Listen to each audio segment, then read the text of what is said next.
Mga kapuso, nandito po ako sa Marikina River at makikita po ninyo, umapaw na po itong ilog. Dito po sa aking gilid, kita na malakas, sobra pong lakas ng agos ng tubig.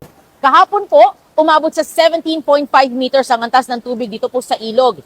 Itinaas o idiniklara ang ikalawang alarma inilika sa mga residente o pamilya na nakatira sa low-lying areas. Kagabi bumaba po yan, umabot sa 15.9 meters. Bumaba rin sa unang alarma pero kaninang 3:49 a.m. muli pong umakyat ito sa ikalawang alarma. Umabot ng 16 meters ang antas ng tubig.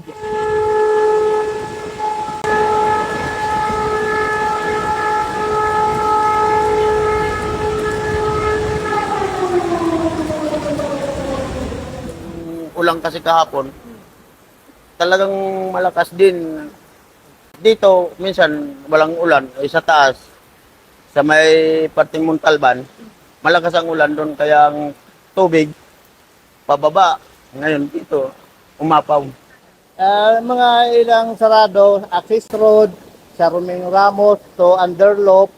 Sinasaraduhan po namin yan kasi para wala nang dumaan. Pagkatapos yan, may pupunta naman mga paputang ilog, sinasaway po namin, ginagamit ng megaphone. Sir, papunta ka sir, bawal mo na dyan magtambay. Medyo madulas ang maputi pa. Nadugong po kasi yung tubig sa lugar po namin. So, magkabilaan po yung dadaanan po namin is may tubig po.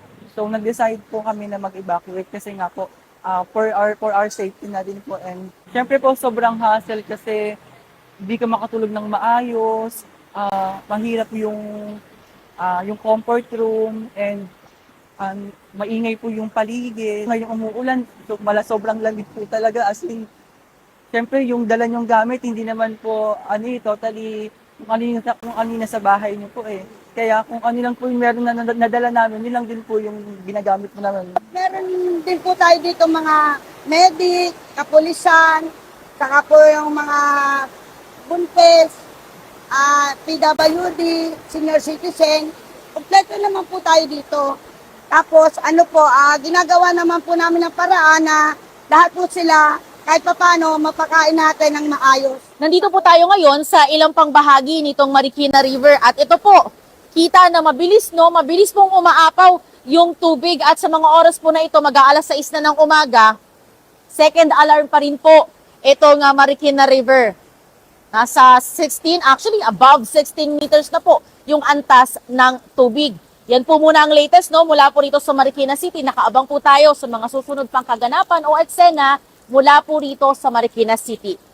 EJ Gomez, GMA News.